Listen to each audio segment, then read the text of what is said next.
We must finish our deduction board, Holmes.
Farley consulted a card while he ate, which was given to him by his secretary just before she changed the ribbon on her typewriter. The reporter's greasy fingerprints are all over the card. When he went to file it away, he glanced automatically out of the window and saw us in the street. He closed the filing cabinet and rushed to lock his office door. In his haste, he pushed his chair aside, but didn't think to return it to its place. Precisely. He then hurried to tell his visitor of our arrival and showed him the way out. He then threw a piece of paper into the fireplace. But we still don't know how the cigar-smoking visitor departed. The answer lies in the direction the reporter took, Watson. At a certain moment, he would have been in a place where he had no logical reason to be. Look at our deduction board, and then let us go to the place where the reporter should not be.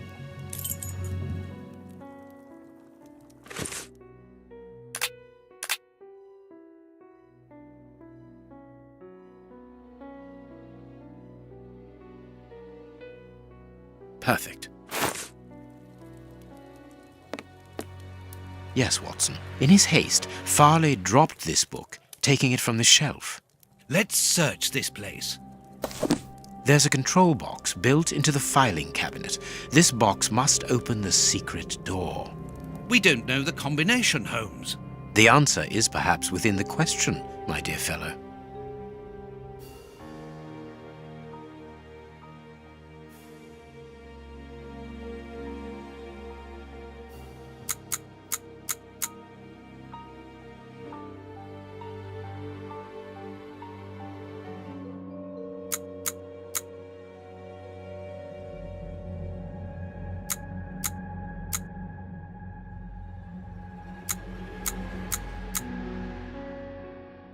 There we are.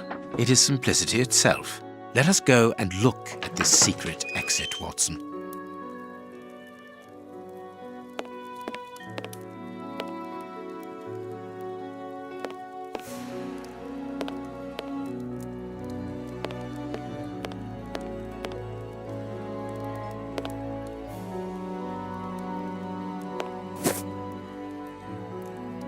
Chance has smiled upon us, Watson. This hat was almost certainly abandoned by our mysterious visitor. Imagine the scene. In his hurry, the cigar man drops his top hat. The door closes. The hat is caught beneath it. Fearing above all that he should be discovered, he does not attempt to retrieve it, instead preferring to flee. Who would take such action to avoid meeting us? I cannot tell as yet, but it is certain that he carries the advantage of knowing us. We must discover his identity in order to redress the balance, and this hat will help us. Let us return to Baker Street.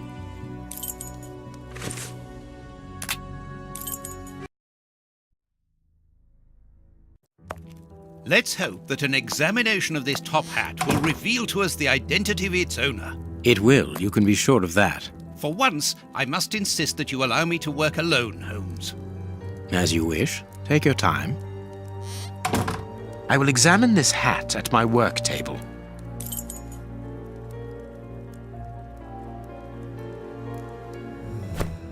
This hat is of an exceptional quality. The man who owned it is wealthy.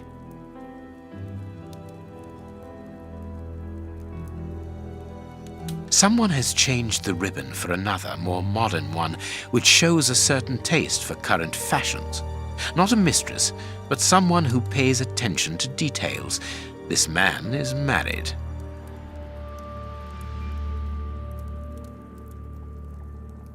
Heat marks and a strong smell of tobacco. A cigar smoker, which confirms that this hat belongs to the reporter's visitor. Slight scratch marks.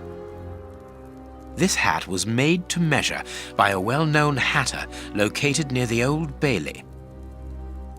His hair is greying, and judging by the odor, he puts camphor on it. He is probably in his early 50s. Slight scratch marks. The man wears glasses, and whenever he puts them on, he grazes the sides of his hat. This would suggest that he is educated and long-sighted rather than short-sighted. I now have an excellent description of the man that I am looking for. The journalist's mysterious visitor is in a profession highly placed on the social scale. He is rich and married. He must have called Scotland Yard in Farley's presence. He frequents the law courts, from which he makes his purchases. This man is a judge. Let us look through my files to see if I can identify this judge. I have a memoir on the most influential judges.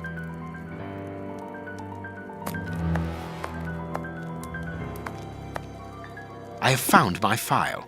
I must place it on my work table. You have been a great help, dear Toby. I'll ask Mrs. Hudson to send you up some fine giblets.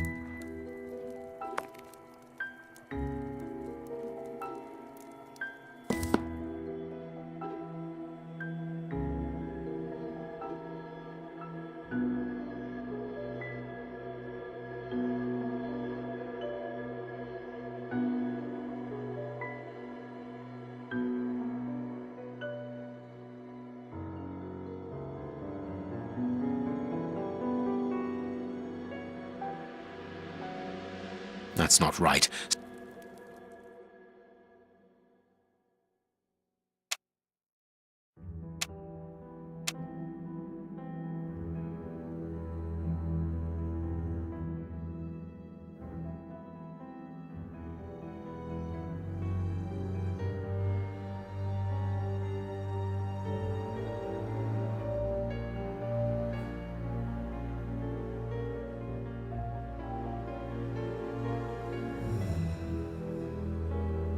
That's not right.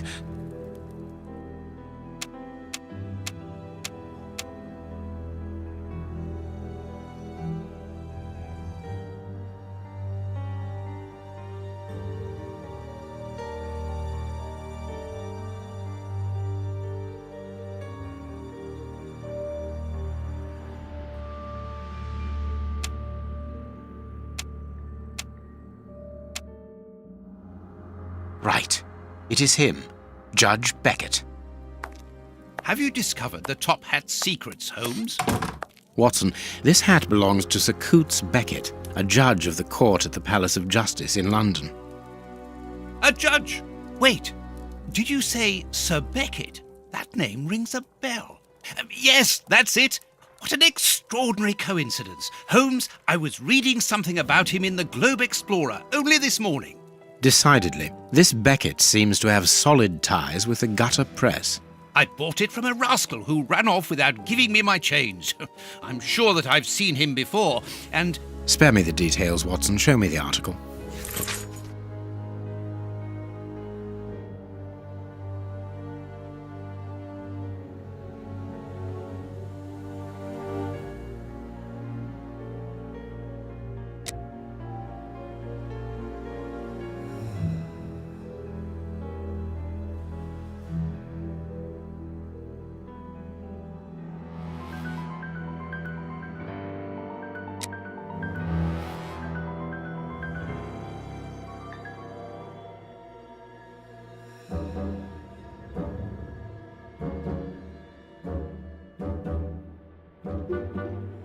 So, Lady Beckett is on holiday in Portsmouth. That means her husband is at home alone. Good. We shall pay a courtesy call, Watson. With a little luck, we shall leave with a few habanos clarissimo. That you should interest a judge of the High Court isn't surprising. You have solved so many criminal affairs that there are 1,000 reasons why a magistrate should be interested in you. But why should this one feel the need to act in shadows? It's true that it's surprising. Perhaps he simply wishes to avoid being seen in the company of this Farley fellow. Mr. Kirby, our local postman, owes me a favour. He'll give me Beckett's address. At this hour, he should still be at the post office. I'll go there, Holmes. Good, Watson, but be quick about it. While you're gone, I'll make preparations for our visit. Sir Coots Beckett, I've got the address. We can go round after a nice cup of tea. Don't get too comfortable, Watson. We're leaving immediately.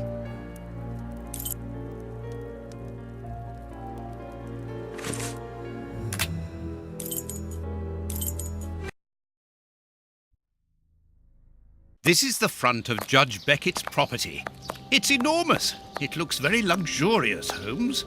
This man has conducted his career brilliantly. Who says that crime doesn't pay? It all depends upon for whom. You never said a truer word, Watson. Now, let's try to find a way in. What's that package you are carrying, Holmes? You haven't said a word about it all the way here. Cakes for my old aunt. Your old aunt? Stop pulling my leg, Holmes. If you want a sensible answer, then you should ask a sensible question. Very well. I'm going to ring the doorbell. That should be an appropriate task for someone like me. No, leave it. I'll do it.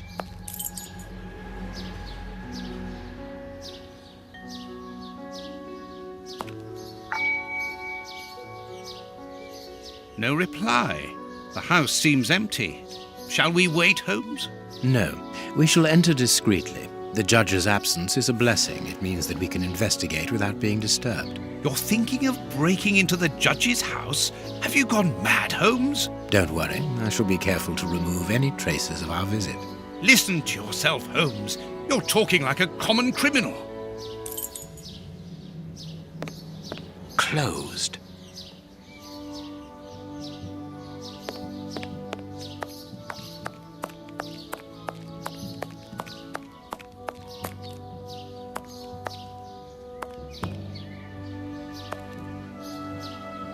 Another bank that has gone bankrupt. If this carries on, the whole country will be ruined.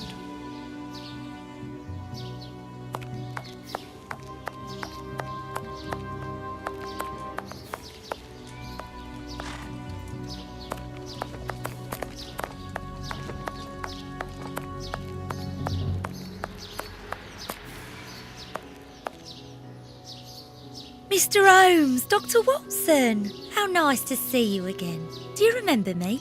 Of course, Miss Lucy. How could anyone forget so pretty a smile? You are looking lovely. Watson, we have things to do. Holmes, you remember Lucy? We met her during our last investigation in Whitechapel, on the trail of Jack the Ripper. I remember only the essential details of the case. This brief meeting has been very pleasant, but sadly, I must leave you, my dear Lucy. I'll see you soon, Doctor.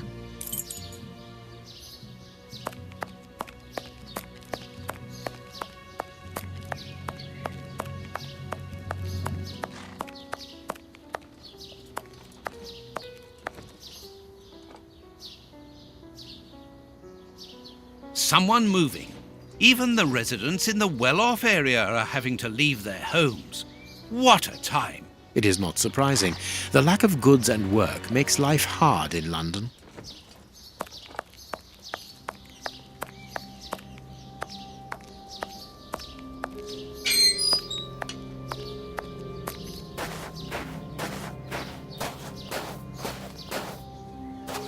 This lock should be easy to pick. Let's see. I need a supple pin, Watson. Can you find me one? Very well, Holmes.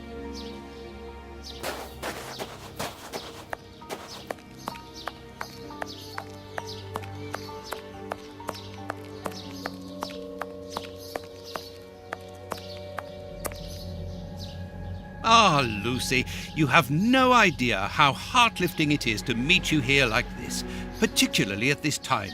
Tell me what you've been doing. You've become a florist. Oh yes, Doctor, I am a florist and I'm married now with beautiful little twin girls. Congratulations, Lucy. Enough about me. Can I help you with something? A pretty bouquet, perhaps? Not at the moment, Lucy. I really need a supple metal stem. A plant prop should do. Oh, I see. Is it to open a door or a window? Aha, Lucy, you are a surprising lady. Let's just say that the lock on the door to my flat gets stuck, and I should like to get in through the window. In that case, a prop wouldn't work. Better to use a hair grip. It's the ideal tool for an honest man who wants to get into his house without going in through the door. You are wonderful, Lucy. Goodbye, Doctor.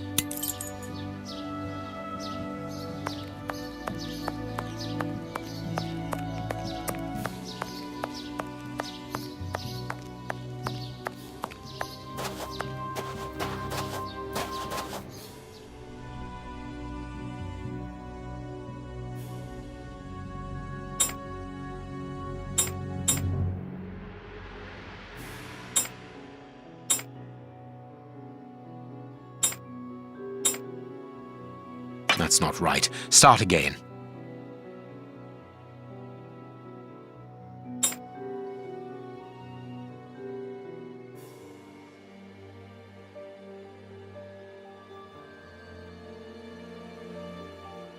Good, we can pass.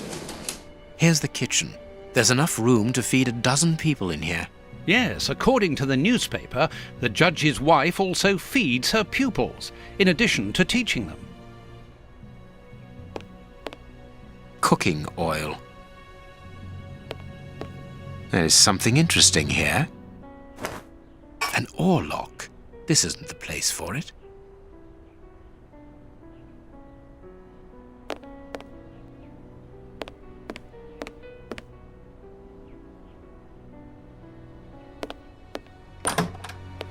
This classroom is magnificent. These children are very lucky.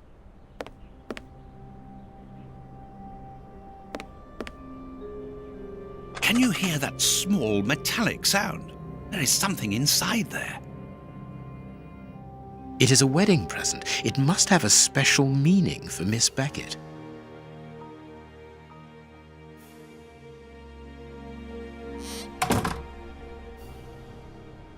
This photograph was taken on Judge Beckett's wedding day.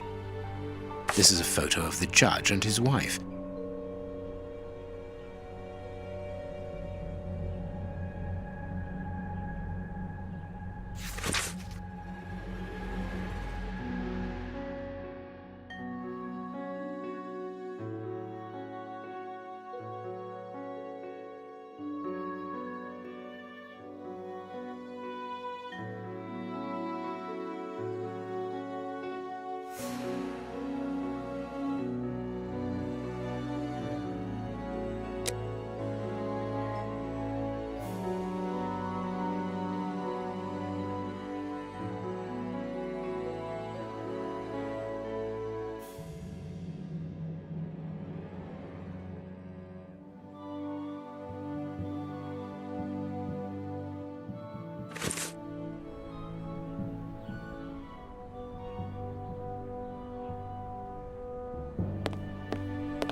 This woman is admirable. As she was unable to have children of her own, she decided to care for hundreds of others.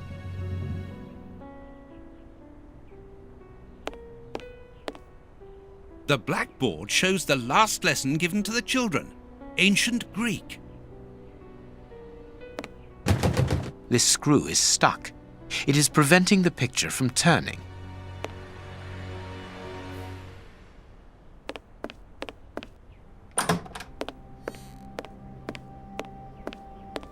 A desire to cook.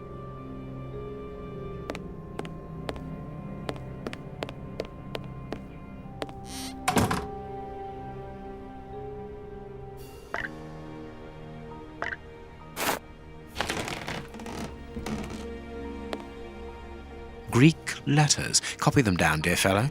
Very well, Holmes.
Perfect.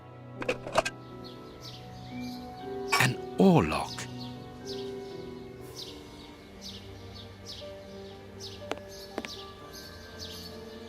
The door handle has been removed. It's a sweet box, probably for rewarding good pupils. One of the Greek books is open, perhaps the subject of the last lesson.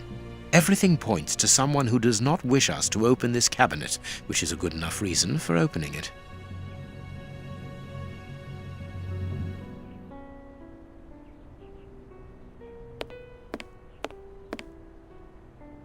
This overall belongs to the young James. Sweet papers fallen from a pupil's overall pocket.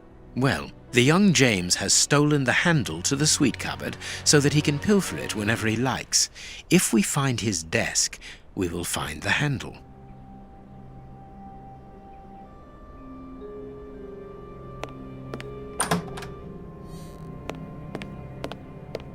This room is undoubtedly the judge's office. It is double-locked. It would be better not to force this door, nor break a window. Judge Beckett could return at any moment. You're right, but he surely must have left a spare, with somebody he trusts, of course. Please take note, Watson. We are making headway. How do we know what this means?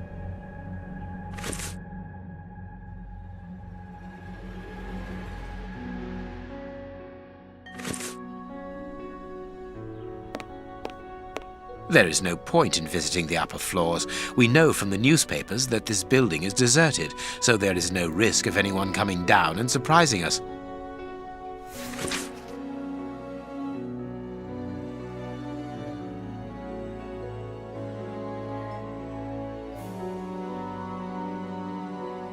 There are naughty children in every school, from what I can see.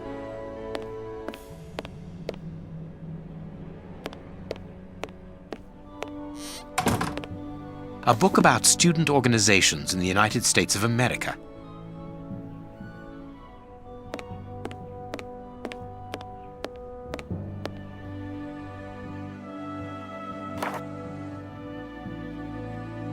The most romantic evening of my life, in the heat of Bombay. The clock points to 6 p.m. Interesting. This is a photo of the judge and his wife. Big Ben. The judge got married in London and early in the morning, as it is just 10 a.m. This photograph was taken on Judge Beckett's wedding day.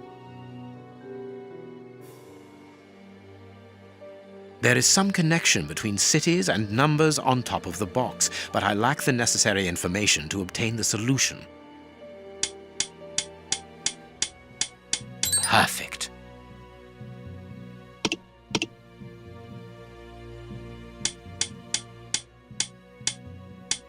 Perfect.